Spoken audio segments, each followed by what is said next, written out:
তুমি জবাব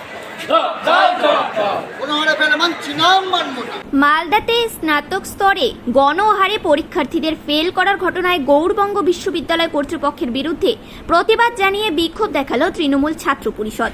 বৃহস্পতিবার দুপুরে পুরাতন মালদা ব্লকের গৌড় কলেজে সংশ্লিষ্ট এলাকার তৃণমূল ছাত্র পরিষদের নেতাকর্মীরা বিভিন্ন দাবিতে বিক্ষোভ দেখান।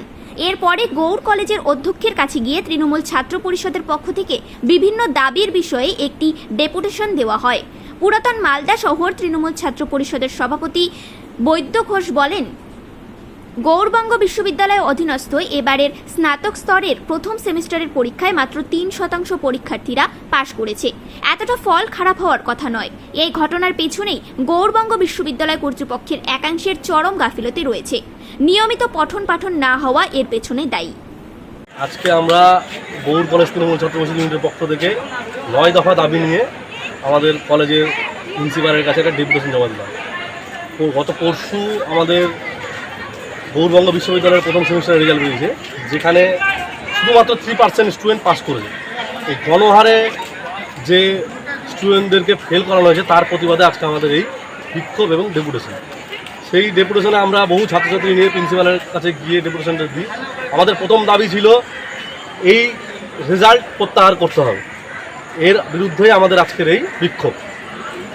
আমরা স্টুডেন্টদেরকে কথা শুনেছি এবং অনেক কিছু অনেক দিন ধরে শুনে আসছি যে প্রত্যেকটা স্টুডেন্টের কাছে এক কমপ্লেন যে সম্পূর্ণ ক্লাস হয়নি, তাদের প্রত্যেক দিন ক্লাস হতো না, সিলেবাস কমপ্লিট হয়নি, এইসব ইত্যাদি জিনিসের পরে কী করে একটা স্টুডেন্ট কমপ্লিট হয়ে পরীক্ষা দিয়ে পাস করবে। এইসবের জন্যই আমাদের মেনলি আজকে ডেপুটেশনটা আমরা দিলাম গৌড় কলেজ তৃণমূল ছাত্র পরিষদ। প্রিন্সিপাল কী বললো? প্রিন্সিপাল আমাদের আশ্বস্ত করলো যে উনি এই ডেপুটেশন উনি গৌড়বঙ্গ ইউনিভার্সিটিতে ফরওয়ার্ড করবেন এবং যেসব আমরা দাবি রেখেছি তিনি প্রত্যেকটি পূরণের আমাদেরকে আশাবাদী করলেন। যে আমাদেরকে এতখানি বলেন যে সামনের মাসে এসে আমাদেরকে খোঁজখবর নিতে 1 মাসের মধ্যে আমাদের সম্পূর্ণ যা প্রবলেম আছে ক্লিয়ার করবে। নাম পরিচয়? বৈদ্য ঘোষ, তৃণমূল ছাত্র পরিষদের সভাপতি। যে সমস্যার কথা স্টুডেন্টরা বললো সেটা আমরা পর্যালোচনা করছি। হয়তো সমস্যা কিছুটা আছে, কিন্তু এই সমস্যা শুধু একটা কলেজের নয়, এই সমস্যা সার্বিকভাবে ইউনিভার্সিটি এবং কলেজের। শুধুমাত্র কলেজকে আইসোলেট করা ঠিক হবে না। এর সঙ্গে বিশ্ববিদ্যালয় তার দায়িত্ব রয়েছে এবং অবশ্যই আমাদের কলেজের দায়িত্ব রয়েছে নিয়মিত পঠন পাঠন।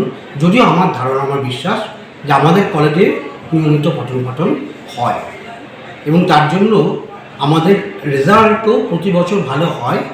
এবার এই বিপর্যয়ের মধ্যেও খুব খারাপ কিছু হয়নি। স্যার, এই কত দফা দাবিতে ডেপুটেশন দিয়েছে? 10-11 দফা ছিল দাবি, তবে প্রত্যেকটা দাবি খুব যুক্তিসঙ্গত। ঠিক আছে।